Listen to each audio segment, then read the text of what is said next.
waxaan hortu halkan ka sheegayaa qodobka 12 ee dastuurka qaranka farqadiisa saddexaad ayaa saacad u qeexaya xorriyadda saxaafadda iyo warbaahinta kale. qodobkan oo oranaya saxaafadda iyo warbaahinta kale waxay ka mid yihiin xorriyaadka asaasiga ee ra'yi dhiibashada waxayna leeyihiin madax bannaanidooda way reeban tahay tallaabo kasta oo lagu caburinayo. tallaabadan xisbiga waxaan leeyahay TV-ga telefishinka Universal lagaga qaaday ruqsadda waxaanu aragnaa tallaabooyinka reeban ee lagu caburinayo saxaafadda inay ka mid tahay oo aan la caburin karin saxaafadda. waddankaynu joognaa ma aha dictator.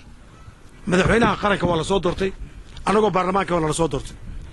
mar haddaad public domain ka timaado oo aad tahay shakhsiyad dadku soo doorteen ama siyaasi ah waa lagu kaftan wax waa lagaga qori karaa si kaftana dadka waa lagaga qosli karaa.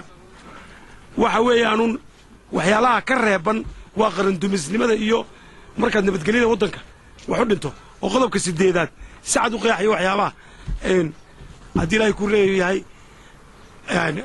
ka reeban inay warbaahinta faafiso inay colaad abuurto inay qarnimada Soomaaliya wax u dhinto. cabdiraxmaan xoog oo ka samayseen karikatuur qarnimada Soomaaliya wax u dhimi mayso sababtoo aniga waa la soo doortay sida loo soo taray madaxweynaha ee la soo doortay. waxa weeyaan qofku hadduu shaashadda qaran soo galo ee uu isagu keeno public domain ee cod doonto ee dadka mas'uul qaran noqdo waa laga kaftamayaa waxbaa laga sheegayaa taa ruqsadda TV-ga Universal lagagama qaadi karo. warfaafintu uu kula noqday kagala noqday ruqsadda TV-ga Universal warqad baan u qoraynaa golahan uga yeedhaynaa xeerka inay waafaqsan tahay in kale ayuu noo sheegayaa. hadday xeerkaa ka hor imanayso ma samayn karo sababtoo ah wasiirka annaga ansixinaa annagaana ku ilaalinaa shaqadiisa.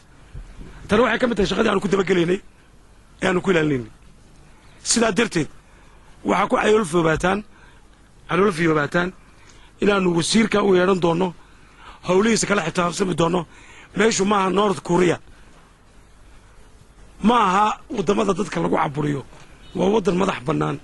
intaa waxaynu ku soo gaadhnay isfaham iskaashi madax bannaani intaasoo doorashaa waddanka ka dhacay. waxaa wax laga qoray sida igu maqaalaha meelaha xabaddu ka dhacdo ee Soomaaliya ama koonfurta Soomaaliya ayaa wax laga qoray hogaamiyaashooda kuwaasi halkay ka cadhoon waayeen waa ayaan darro in xukuumaddii sida nabadgelyada loogu wareejiyey hoggaanka dalku inay ku qabqabsato warbaahinta shaqadoodii iyo howlmaalmeedkoodii gudanayaan. waxaanan idin leenahay arrinkaasi wasiirku waa inuu si degdega ugu noqdaa. golahan saxaafaddu waa golo aan sharciyaysnayn oo ka mid ah 3 gole kale waa golaha kaabaha aynu ku faafinno waxyaalahayn u baahnay dadka wacyigeliya in lala shaqeeya.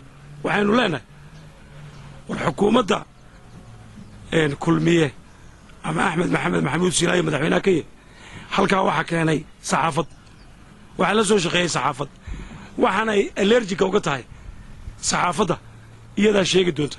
laakiin arrinkani waa special case arrinkaa xukuse wasiirka warfaafintu si degdega ayaan uga codsanayna uu ka noqdo ruqsaddoodana u soo celiyo. haddii kaleeto hadalku wuu badan doonaa waxaa ka yimaadana isagaa ka mas-uula.